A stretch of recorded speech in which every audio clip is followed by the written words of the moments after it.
In this episode of The Cocktail Spirit, we're going to look at the Oaxacan Old Fashioned by Phil Ward, a drink I think deserves to be considered a modern classic.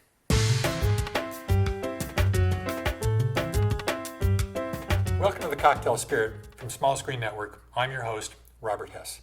In this set of episodes, we're looking at modern classic cocktails, or better yet, drinks that I think should be considered modern classics.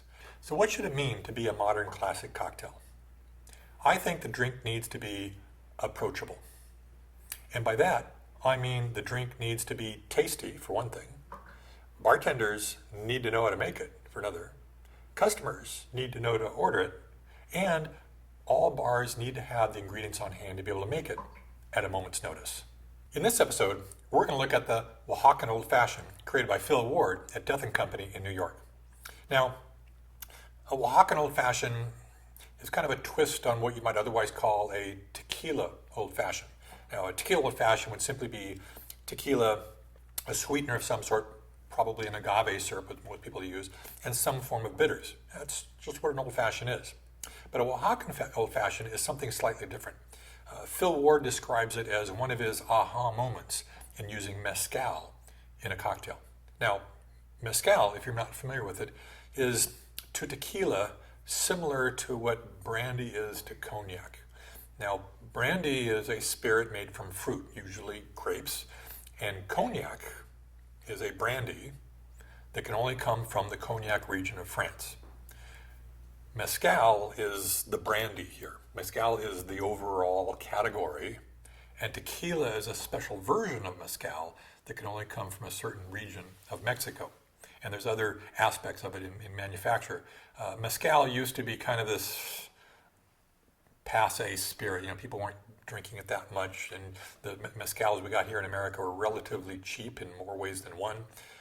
But lately we're seeing an awful lot of great single village mezcals come through that have more character and flavor and almost a smokiness to them than tequila can have. And so a lot of bartenders are having a lot of fun playing around with making mezcal cocktails. And this is one of the early cocktails that showcases mezcal in a drink. Let's take a look. We're going to start off with 1.5 ounces of tequila. Now, to measure 1.5 ounces, I can either use 1 ounce jigger and a 1/2 ounce jigger, or I can pour it in a jigger that has a 1.5 ounce marker on it in some fashion. Or another way to do it, if you'd only use one jigger at a time, I can use the 3/4 ounce measure on this and just do it twice.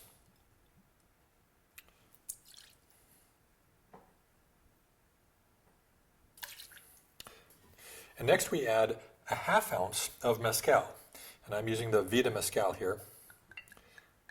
There's an awful lot of different variations of mezcals out there.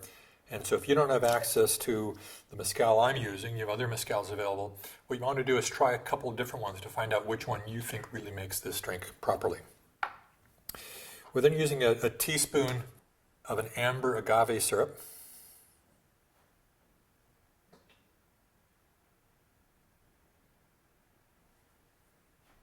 I'm just going to stir the spoon around just to make sure I get all of the agave out of there.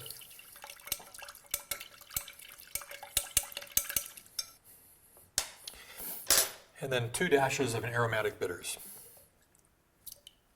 I put 3 just because I saw that the dasher wasn't coming out with quite the size of dash I wanted it to. It'd be nice if there were dashers that had a absolute specific measure they were coming out with, but you got to kind of play around a little bit. And the dash is kind of like that pinch of salt, pinch of pepper to taste sort of thing. And now we're going to add the ice.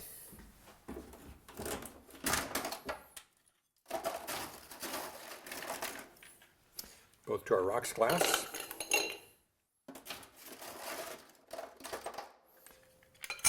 As well as to our mixing glass.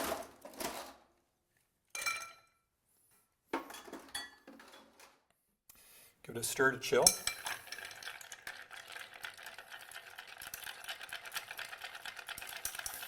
I can already smell that smoky tequila flavor coming out that's blending with both tequila and the mezcal in there.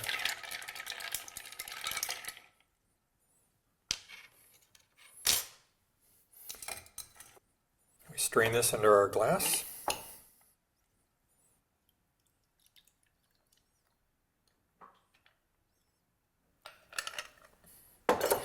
And the garnish that Phil likes to use it with this is a flamed orange twist. This is a garnish that was popularized by Dale DeGroff.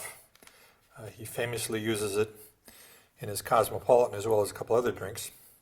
It's a relatively easy but very fancy way to garnish a drink. Not all drinks can use it. You want to make sure you use it properly. You're basically creating a coin-sized slice of orange. You want to make sure you get enough pith on the back to add some structure to it so the oils stay in the peel at the first part and then they're able to be squeezed out nicely. I'm going to take and squeeze it across a match, and that's going to allow the oils to actually flame and caramelize as they go into the drink.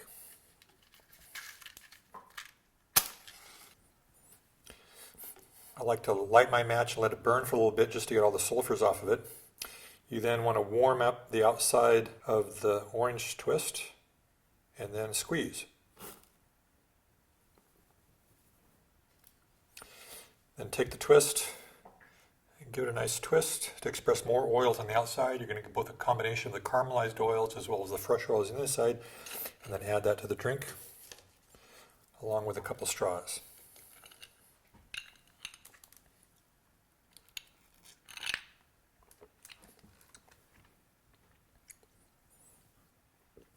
At a certain level, it's a tequila old-fashioned. But if you compare this to just a tequila old-fashioned made with the Reposado tequila I used here, it would be missing some of the complexity that's coming out of it from the Mezcal. The Mezcal is adding a very nice character to it, kind of that smoky backbone that helps it build quite a bit. And then the smokiness from the orange twist even accentuates that even further. I mean, this is a drink that I think can rival the standard old-fashioned any day of the week. So here we have the Oaxacan Old Fashioned by Phil Ward, a drink I think deserves to be considered a modern classic.